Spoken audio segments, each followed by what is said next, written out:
Hello friends, it's Mr. Jim and welcome back to Kid Short Stories. Guess what? It's Saturday, which means there's another episode of Kids Animal Stories, a really fun podcast about animals. So right after this story, I will see you over on Kids Animal Stories, the podcast. Well, today's story comes to us from Connor and Michaela. This one is going to be an amazing adventure. Are you guys ready to hear a story about a forest fire and bees and flowers and... Me too! Let's go!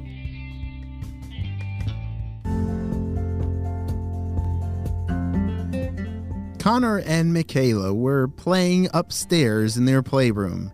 They were building some amazing things with Legos. What do you like to build with Legos or Magnetiles or any kind of building toy? I really like to build mazes or buildings and with garages that I can put cars inside. And there's so many amazing things that you can do with building blocks. Connor, do you smell that? It wasn't me, said Connor. No. I mean, it smells almost like smoke, shouted Michaela. Oh, you're right. I do smell that, said Connor. They looked out their window and sure enough, there was a forest fire. It was up on a hill way back behind their house, but it looked like it was getting closer. They shouted for their parents, and their parents came and said, Guys, we need to get out of here. We need to drive to safety. They all loaded up in their car and drove to a safe place.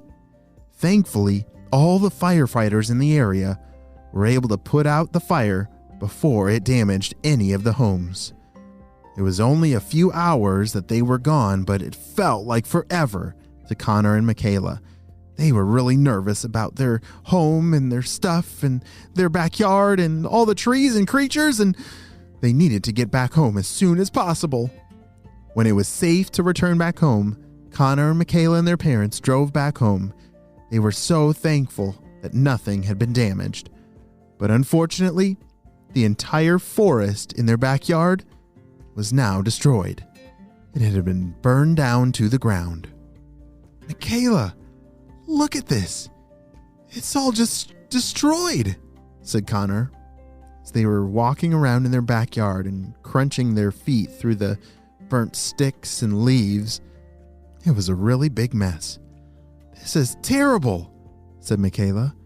This used to be like the most beautiful forest ever. How did this happen? Yeah, forest fires can be really dangerous, and that's why we have to be super careful with fire or sparks or anything like that, because one spark could ignite an entire forest on fire if it's dry enough. As Connor and Michaela were walking back to their house, they heard a sound.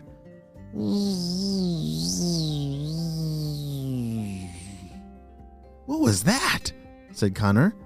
I don't know, but it sounded kind of like a bee in slow motion, said Michaela. As they looked at the ground on their patio, that's what they saw. They saw several bees that were just walking around on the ground, looking like they were in slow motion or very lost.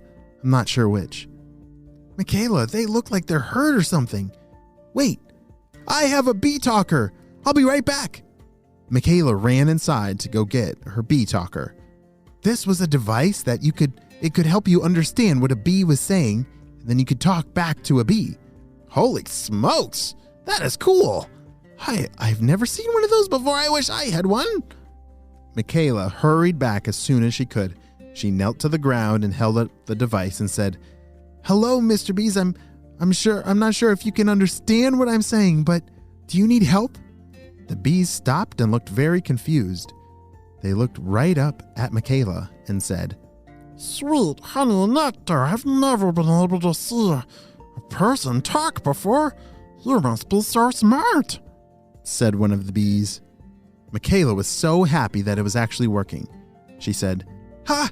That's so great it works. Yeah, I have this special device that helps me be able to understand you and you be able to understand me, but it looks like you guys are walking in slow motion. Are you guys okay? No, we're not. You see, all of our flowers got destroyed in that big forest fire, and now We're very hungry. We don't have any more food and we're not sure what to do. Wait, Michaela, what about the other side of the neighborhood? I heard over there didn't get burned, said Connor. That's right. I wonder if there's flowers over there, said Michaela. Oh no, we can't go over there. There's ants there that they're very protective over their flowers. They do not like to share. The bees began to tell Connor and Michaela about the flowers on the other side of the neighborhood were guarded by some very mean ants.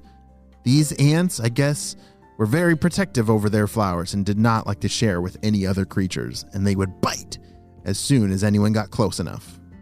Oh, that's terrible, said Michaela, but I wonder if maybe Connor and I, we can go talk to the ants. Considering the circumstances of a forest fire destroying all these flowers, maybe we can help change their mind. Connor and Michaela hopped on their scooters and zoomed off to the other side of the neighborhood. There was a beautiful field over there that was full of wildflowers. White ones and yellow ones and purple ones and blue ones. This was a beautiful place to be. Michaela brought her bee talker over because there was a little dial on it that if you switched it, it could change what insect you wanted to talk to. She switched it over to Ant and knelt down and said, "Hello, ants. My name is Michaela, and I really need your help. There's a whole family of bees that are really hungry, could really use some flowers. Would you mind sharing with them?" One of the ants ran over and said, "There's no way that we're gonna share our flowers with those mean bees. These are our flowers. We'll never share with anyone. Go away," said the ant. "But it's actually an emergency," said Connor. "You see, there was a huge forest fire that destroyed almost every plant over there, even all the flowers. And these bees, I think they're going to die unless they get some flowers very soon." As Connor was talking, the expression on the ant's face started very angry, and all of a sudden, his eyebrows lifted up, and his face lightened. "Oh, you mean that all that terrible stuff happened to all those bees? Oh no, that is very bad. Yes, I think since it's an emergency, I think we can help them. Let them come over." And just like that, Connor and Michaela were able to change the ant's mind because the ants understood that this was serious and they did not want the bees to die. Connor and Michaela brought the bees over and the ants welcomed them in. They actually learned that they could work together and be friends. Wow, what happened as such a terrible day with the forest fire ended with a new friendship between the ants and the bees. All thanks to Connor and Michaela and their awesome bee talker. The end.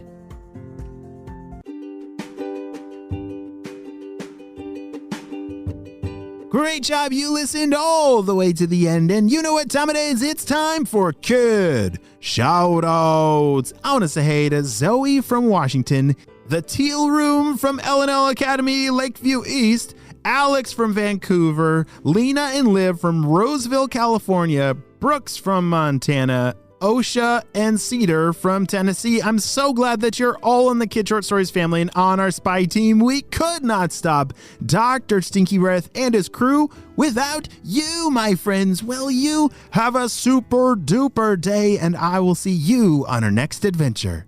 Bye.